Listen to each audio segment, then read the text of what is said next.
Isso. Já iniciou. Bom dia a todos e todas. É um prazer estar com todos nessa reunião clínica do Departamento de Ginecologia e Obstetrícia da Faculdade de Medicina de Ribeirão Preto. E hoje a gente tem o enorme prazer de receber a professora doutora Cristina Laguna Benetti Pinto, que é professora titular da disciplina de Ginecologia do Departamento de Tocoginecologia da Universidade Estadual de Campinas, Unicamp, né, nossa escola aí muito parceira. Ela fez medicina na Unicamp e residência aqui na USP de Ribeirão Preto. E hoje ela é responsável pelo serviço de endometriose e diretora da área de ginecologia do mesmo departamento lá da Unicamp. E na Febrasgo ela é vice-presidente, não, atualmente, né, Cris? Você é vice-presidente da Comissão Nacional Especializada de Ginecologia Endócrina. É uma pessoa que é super expert nessa temática que a gente vai ouvir agora, que é sangramento uterino anormal, utilizando dados em mulheres brasileiras e uma nova ferramenta de avaliação. Cristina, é um prazer ter você aqui com a gente, a palavra é sua. Bom, oficialmente, bom dia para todo mundo. É um prazer estar aqui, Carol. Agradeço muito o convite de vocês para apresentar esses resultados que foram fruto de um estudo nosso aqui da Unicamp, mas que representa resultados do Brasil, como está aí no título. Então, se eu puder passar o primeiro, Carol, pode, quando tiver animação, eu te aviso isso. Quando a gente começou a pensar nesse estudo, existia, assim, a gente tem visto que de uns anos para cá, desde que a FIGO atualizou a forma de ver sangramento uterino anormal, ela trouxe à tona, de novo, uma temática que incomoda as mulheres, mas que está ligada a vários diagnósticos, a várias causas. Então, passou-se a ter um olhar mais atento sobre mulheres que sofriam com o sangramento uterino aumentado. Principalmente porque a gente vê que isso acontece com enorme frequência e que é uma das grandes causas de busca atendimento ginecológico e é uma das causas mais importantes que faz com que a gente indique muitas vezes um procedimento cirúrgico, uma esterectomia. Então, com esta visão e com esse foco que a gente passou a ter sobre a sua, nós começamos na Unicamp a olhar o que existia em termos de prevalência no mundo. E aí, tá bom, a gente sabia que 1 em cada 5 mulheres poderia ter uma queixa de SUA ao longo da vida, que é uma causa importante de anemia, mas a literatura continuava mostrando os dados mais frequentes, que isso se baseava muito naquela visão antiga de quantificação de volume e de queixas que muitas vezes estavam mais ligadas a causas estruturais, os dados de literatura, e que isso vem sendo atualizado ao longo do tempo. Passa o próximo, Carol, por favor. Mas aí a gente queria saber como era a prevalência, até porque isso é importante para os hospitais terciários, para direcionarem seus atendimentos, mas é importante também para gestores de saúde. E nós fomos olhar e o que a gente viu é que a maioria dos dados de literatura são dados mais antigos e de países desenvolvidos. Então, quando a gente olhava aí para a epidemiologia, está na tela, se vocês olharem, nos Estados Unidos se falava que 30% das mulheres tinham queixa de SUA ao longo da vida, na Suíça esse dado era semelhante, mas, por exemplo, no Japão era muito menor. E estranho, no Reino Unido é muito disparo o que tem da literatura, porque tem desde estudos mostrando uma prevalência de SUA de 5%, até quando você olha para estudos mais focados e pontuais, na Escócia 35%, um outro estudo da Inglaterra é 25%. Pode passar, Carol. E nos países subdesenvolvidos e em desenvolvimento, vejam aí como as prevalências também variam. Na África, um lugar de difícil acesso à saúde, de mais difícil acesso e provavelmente com menos atenção a essa queixa, a prevalência é só de 5% do que tem na literatura. Enquanto que a gente olha na China e tem estudo que fala em 20%, estudo que fala em 60%. Então, se fala de um problema que é importante, pode passar, Carol, que é importante e os dados que existem ou são antigos ou não batem. E aí, o que a gente faz com um país como o nosso, né? um país com as dimensões de Brasil, que existem regiões em que o acesso à saúde é mais fácil e talvez tenha um pouco mais de diagnósticos, e um país que em algumas regiões, a gente sabe, população ribeirinha, como na Amazônia, como tem dificuldade de acesso à saúde. Então, motivado por tudo isso e pela valorização da queixa feminina de sangramento anormal, e sem ter dados brasileiros, a gente começou a olhar com um pouco mais de cuidado para o Brasil. Na verdade, antes da gente começar esse estudo, tinha 2 estudos no Brasil com relação à prevalência de SUA. Um estudo que era do Rio Grande do Sul, especificamente na cidade de Pelotas, então, bem localizado, e que dava uma prevalência de SUA nessa região de 46%, e um outro estudo, que era uma análise retrospectiva de prontuários de mulheres da Amazônia, então, já focado para mulheres que talvez pudessem ter buscado atenção em quem tinha sido atendido na região Amazônia, que dava uma prevalência de SUA de 22%. Então, no Brasil não tinha dados, só tinha esses 2 estudos. Então, pode passar, Carol? Pode clicar mais uma vez. Desculpa, volta, que eu atualizei hoje os slides, eu te passei o que eu estava no e-mail. Mas então a gente resolveu fazer um estudo brasileiro, que foi um estudo multicêntrico. Nós pegamos as 5 regiões geográficas do Brasil, porque o Brasil é dividido nessas regiões de acordo com características socioeconômicas da população, então aí representa melhor. Pegamos as 5 regiões, a população brasileira em cada uma dessas regiões, que está nesse quadradinho aí, nesse círculozinho, vimos os percentuais da população em cada uma dessas regiões. Convidamos centros terciários, porque esse estudo foi feito com o apoio Febrasgo, e aí a gente convidou centros terciários com pessoas desses centros terciários ligados a Febrasgo de cada uma dessas regiões, colocando para cada centro um percentual de população parecido com o que tem na distribuição da população brasileira. Então, a gente teve 3 centros na nossa região aqui, Sudeste, e um centro em cada uma das outras regiões, então totalizava 2 centros na região Nordeste, mas de forma que cada região tivesse percentualmente a sua população representada. Estabelecemos um número de mulheres para cada um desses centros participantes. Ribeirão, inclusive, foi um dos centros, coordenado pela professora Ana Carolina. E aí, cada centro deveria incluir um número de mulheres que tivesse apresentado menarca espontânea e até 55 anos de idade, que não tivesse o diagnóstico já feito de SUA. A gente queria ter uma ideia da população em geral, então não podia ir num ambulatório de sangramento para fazer a captação dessas mulheres.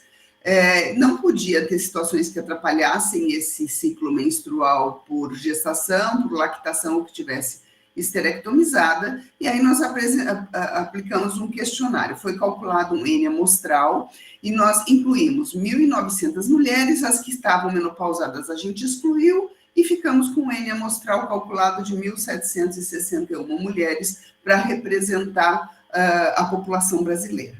Pode passar, Carol. Quando a gente foi avaliar, nós tivemos esse olhar, pode clicar de novo, que é a visão atual de SUA. A gente sabe que cada vez mais se valoriza a queixa da mulher, né? Não, isso.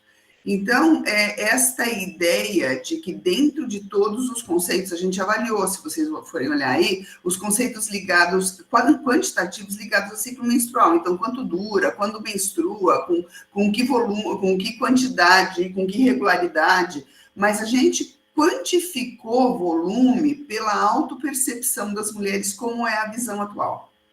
E nós também avaliamos, e é o que está embaixo, o que isso impacta na vida da mulher e o que isto representa em termos de uso de produtos sanitários, de absorventes, se extravasa na roupa, se causa constrangimento social, que impacto tem sobre a vida pessoal e social dela e como é o acesso à saúde. Aí a gente avaliou destas 2 formas. Pode passar, Carol? Então, a gente tinha um grupo de mulheres que se autodenominava com sangramento anormal e um grupo de mulheres que dizia, não, minha menstruação é normal. Esse primeiro gráfico aí com esse monte de número é só para ver as quantidades, como ficaram distribuídas, mas aí vocês vão ver que daquele grupo total de 1.700 e poucas mulheres, nós tínhamos 1.200 com sangramento que elas declaravam que era normal e 553 que se autodeclaravam com sua. Então, era uma autodeclaração. Pode passar, porque os números estão nesse gráfico agora. E aí a gente quis saber se a autodeclaração de sua representava realmente nos parâmetros quantitativos que ela tinha alteração. E aí vocês podem ver que em vermelhinho estão as mulheres que se autodeclaravam com sua. E em verdinho, as avaliações, por exemplo, lá, se o ciclo menstrual era abaixo de 24 dias, que é um dos parâmetros considerados para alteração do ciclo menstrual. Se ela menstruava por mais de 5 dias, por mais de 8 dias, se tinha sangramento intermenstrual, se tinha sangramento durante a atividade sexual. E naquelas que diziam que a menstruação era alterada, vocês podem ver que todos os parâmetros quantitativos estavam representados com diferença significativa. Então, sim, elas tinham uma percepção adequada disso. Claro, a gente tem da literatura que tem mulher que acha que menstrua muito e não reconhece isso. Mas aí deu para ver que se a gente considerasse a queixa clínica, ela estava representada pelo que a gente considera parâmetro quantitativo também. Então, por mais que esse estudo nosso fosse para quantificar isso na população brasileira, eu considero esse um dado muito interessante, porque a gente sempre diz para os nossos alunos, valorize a queixa, valorize a queixa, valorize a queixa. E de vez em quando a gente fala, mas como que fala que está sangrando muito, se tem uma hemoglobina maravilhosa, se está corada, se está fazendo atividade física? Então, vejam aí, tem parâmetros sim alterados e isso representa um impacto na vida dessas mulheres. Pode passar, Carol. Mas, como era um estudo que tinha a intenção de chamar a atenção de gestor de saúde, a gente também tinha a intenção de avaliar pelas regiões o que estava acontecendo e como isso ocorria em relação à quantificação econômica dessas mulheres também. Então, a gente aplicou um questionário de estratificação que é o mais usado para quantificar status socioeconômico no Brasil, e a gente viu o que nós todos já sabemos, que a população da região norte e nordeste é economicamente uma região mais pobre, enfim, que as mulheres têm menos condições econômicas do que as demais regiões do país. Então, essa população também, do ponto de vista socioeconômico, não só de número, estava representada. Pode passar? E que nessas regiões mais pobres, em especial na região norte, era onde a gente tinha mulheres mais obesas e mulheres com menos anos de escolaridade, menos conhecimento aí de escola também, de menos participação escolar. Pode passar? Mas olha que interessante, era nas regiões mais pobres que as mulheres eram as mais responsáveis pelo sustento familiar sozinha. Então, a gente perguntava, quem é o responsável economicamente pelo sustentar a sua família? E nestas duas regiões, que são as mais pobres do país, em torno de 35%, as famílias eram sustentadas exclusivamente pela população feminina, mais do que nas demais regiões. Pode passar? Então, a gente estava na região mais pobre, com mulheres que estudavam menos, que sustentavam mais a família sozinhas, e quando a gente olhou para o que elas falavam em termos de autopercepção de sua, era onde havia mais queixa de mulher com sangramento uterino anormal. Tem todos os outros dados, como eu falei, de intervalo de menstruação, de duração de fluxo, do ciclo menstrual mais curto, tudo isso a gente comparou entre regiões. Mas são dados separadinhos. Quando você pensa, se a mulher chega e te diz, olha, eu tenho um sangramento aumentado, isso atrapalha, impacta na minha vida pessoal e profissional, onde mais atrapalhava a vida delas, a qualidade de vida, e onde elas mais refletiam que tinham sangramento anormal, era na região mais pobre e onde mais sustentava a casa sozinha, sem ter uma parceria que ajudasse. Pode passar. Aí, neste outro gráfico, a gente foi analisar a dificuldade de atendimento que essas mulheres tinham, né, em todo o Brasil, e se elas já tinham referência de terem tido anemia ou não. E os resultados, a gente viu que 70% das mulheres que se autodeclaravam com SUA, das regiões Norte, Nordeste e Centro-Oeste, nunca tinham sido atendidas, apesar de terem essa queixa. E no Sul e Sudeste, esse número era menor, mostrando que o acesso à saúde, onde mais existe a queixa, é onde ele menos ocorria. Talvez até por não terem sido tratadas, enquanto que nas outras regiões melhores, talvez o controle disso possa ser um pouco melhor. Pode passar? Bom, então assim, o primeiro grande dado que a gente trouxe, né, e que está publicado, é que a gente não tinha dado de país, e hoje a gente tem uma prevalência de SUA detectada, que 3 em cada 10 mulheres, é 31,4 exatamente esse número, 3 de cada 10 mulheres têm sangramento uterino normal em algum momento da vida. Que esse parâmetro, essa prevalência foi dada pela autopercepção, então que ela tem que ser valorizada, mas que quando a gente avalia os parâmetros quantitativos de uma forma isolada, eles refletem exatamente isso, tá? Então, essa é a prevalência de SUA Brasil, no único estudo brasileiro que avaliou todas as regiões, como eu apresentei antes. Pode passar. Aí tem um outro dado interessante. Tem alguns dados que eu vou mostrar, só dados preliminares, porque a gente tem ainda muita coisa que a gente está analisando. Quando a gente dá aula de SUA, a maioria de nós diz assim: os extremos da vida reprodutiva são os problemas, e é quando a gente tem uma prevalência maior, um percentual maior de mulheres com queixa de sangramento anormal. Nós analisamos a população brasileira distribuída, inclusive por extrato socioeconômico, tem a representatividade disso, e o que a gente viu é que a prevalência vai aumentando à medida que as mulheres ficam mais velhas. Porque provavelmente no começo a gente tem mais causas não estruturais e as causas estruturais vão se somando a isto, e no fim da vida reprodutiva a gente tem tantos casos aí de anovulação, do climatério, somado a tudo que é de vida estrutural. Então, veja, a parcela abaixo dos 20 anos, então na adolescência considerada até os 19, foi onde houve menos queixa de SUA. Então, ok, nós sabemos que tem muita anovulação de maturidade axial, mas eu não sei quantos de nós já repetiu isso, a maior quantidade de queixas de SUA é nos extremos da vida reprodutiva. Não foi o que a gente encontrou para a adolescência. A gente encontrou que isso vai crescendo à medida que a mulher envelhece, pelo menos para nível de Brasil, foram esses os dados. Os dados de adolescente a gente ainda está analisando, e aí a gente está analisando por extrato socioeconômico também. Pode passar? Então, outro dado importante é que quando a gente avalia as que se autodeclararam com SUA, 50% delas referem que já tiveram anemia. Vamos lembrar que uma quantidade grande não foi nem atendida. Então, se ela teve diagnóstico de anemia, provavelmente em quem tem SUA esse número pode ser ainda maior. E que 6% dessas já usaram sulfato ferroso e 2% referem que chegaram ao hospital e tiveram que fazer uma hemotransfusão.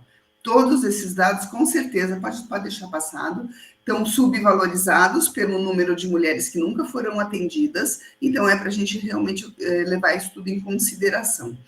E aí a gente perguntava, tá bom, se você se declara com SUA, o que você já usou para tratar?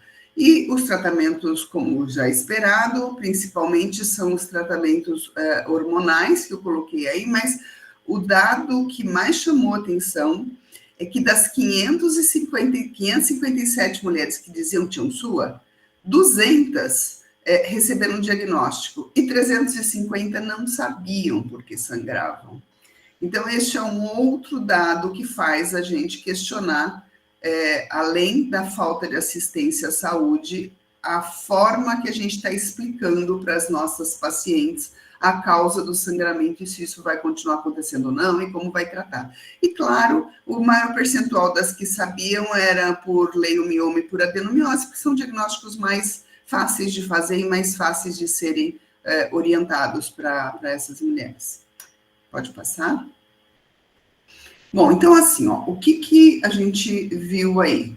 Que a prevalência de sangramento uterino anormal era de 31,4, que isso estava altamente correlacionado com os parâmetros objetivos que a gente leva em consideração, e nós perguntávamos para ela, quanto isso impacta na sua qualidade de vida de 0 a 10?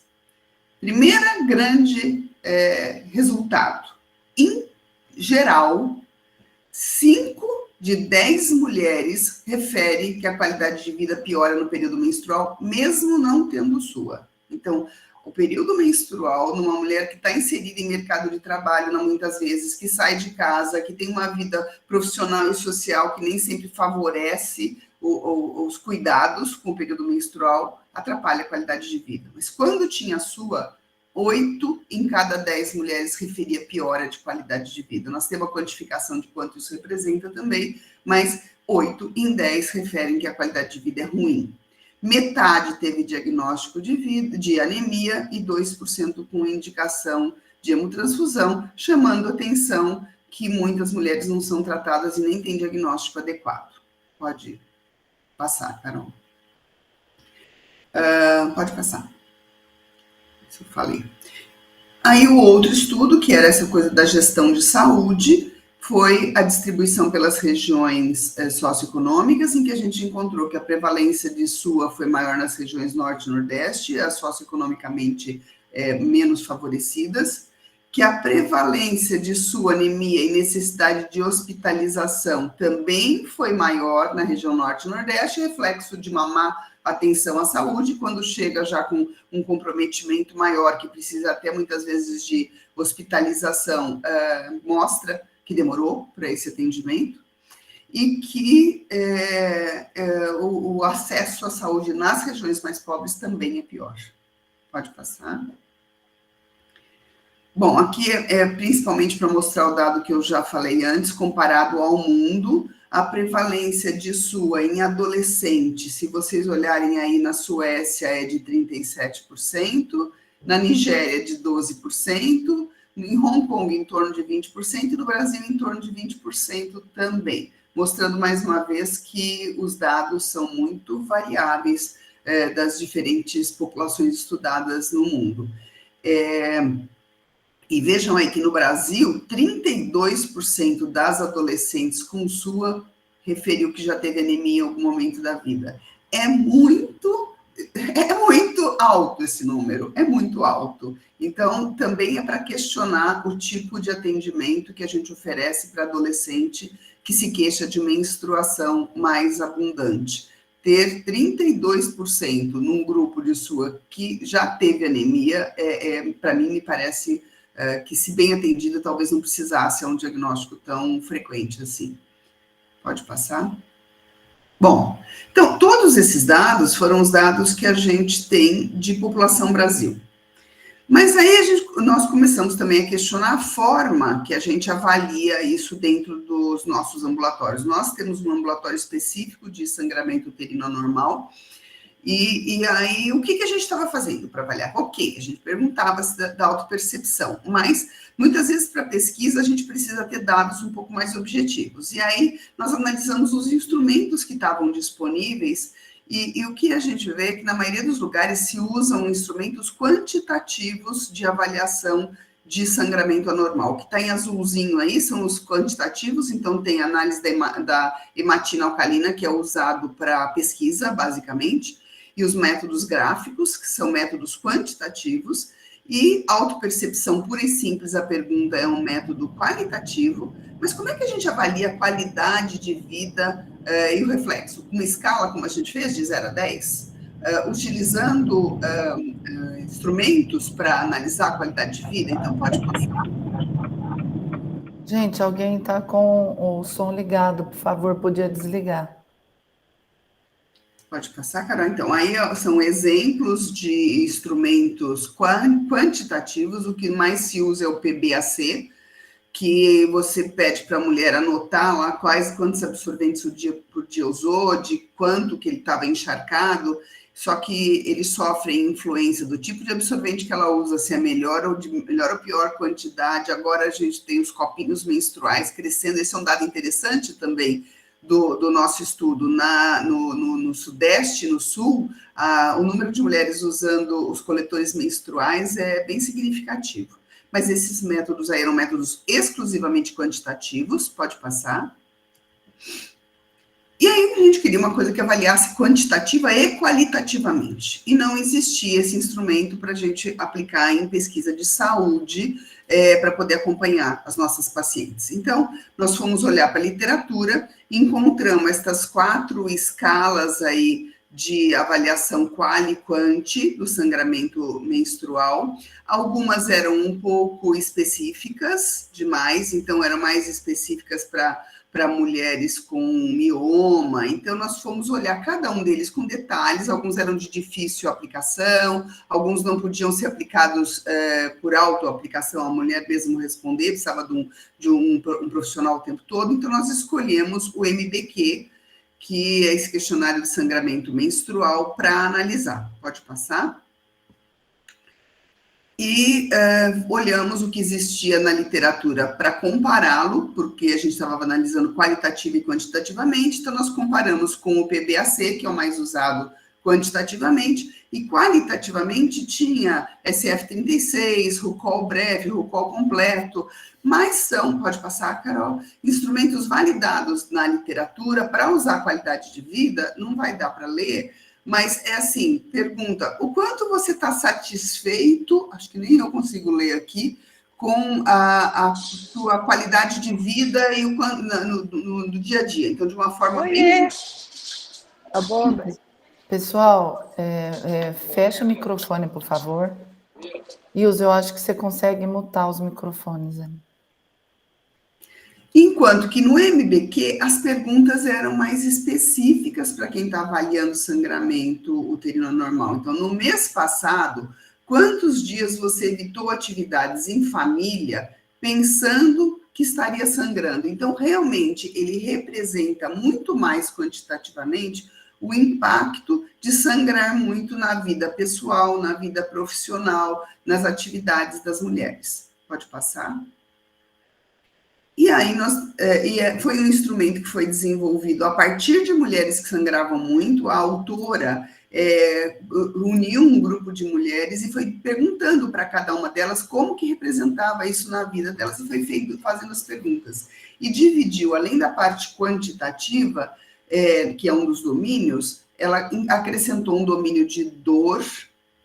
Tem alguém aí que entrou e que ficou na frente, mas acrescentou o domínio irregularidade, então quantidade e irregularidade como sendo os domínios mais quantitativos, dor e qualidade de vida. Pode passar? E aí a gente fez toda a tradução e a validação do modo que é recomendado na literatura, comparando, seguindo todos os passos e comparando com o PBAC, comparando com o RUCOL breve, no caso, para avaliar a qualidade de vida. Pode passar? Eu estou terminando, Carol, sei que o tempo é curto, mas aqui eu vou só mostrar o questionário, não vou entrar em detalhes, mas vejam, o que está em rosinha é o domínio quantidade, aí tem uma questão de dor, depois tem questões de qualidade de vida. Pode passar? Aí, outras questões de qualidade de vida. Então, no total, são 20 questões. A primeira não é numerada, que é só você avalia a sua, que é uma questão durante o passado, só se teve algum sangramento, e aí assim e não. Então, são todas as outras que são avaliadas. Pode passar 2, então.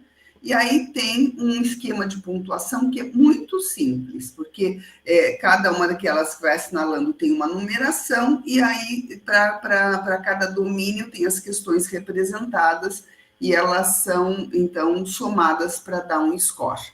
O score máximo do questionário era de 75 pontos, pode passar. E no original, no artigo da autora, e que nos autorizou a validar e a fazer um ponto de corte, como eu vou dizer depois, ela tem médias e desvio padrão do que ela encontrou, de quando não tem tratamento, de quando tem só irregularidade menstrual, né, alguma pequena alteração, mas que não considera que isso é aumentado, e de quando o último score que ela obteve é de quando tem sangramento aumentado e irregularidade menstrual juntos, né? Nós perguntamos se a gente podia tentar fazer um score com um número grande de mulheres que a gente avaliou, pode passar. Pode passar de novo, e aí é só para mostrar que o MBQ se mostrou, todos os tópicos que são para validação de um questionário, ele realmente mostrou que é um questionário que eu posso aplicar e depois reaplicar, que ele tem estabilidade, eu posso aplicar, tratar e aplicar de novo, e ele mostra a melhora dos scores em mulheres tratadas. Então, ele foi validado com todos os pontos com alto confiabilidade. Pode passar? E aí, por fim, a gente fez um cálculo usando curva ROC, de qual que seria o ponto de corte, considerando que o nível máximo de pontuação é 75, que eu poderia considerar que essa mulher teria diagnóstico de sangramento uterino anormal, e nós encontramos um ponto de corte de 24.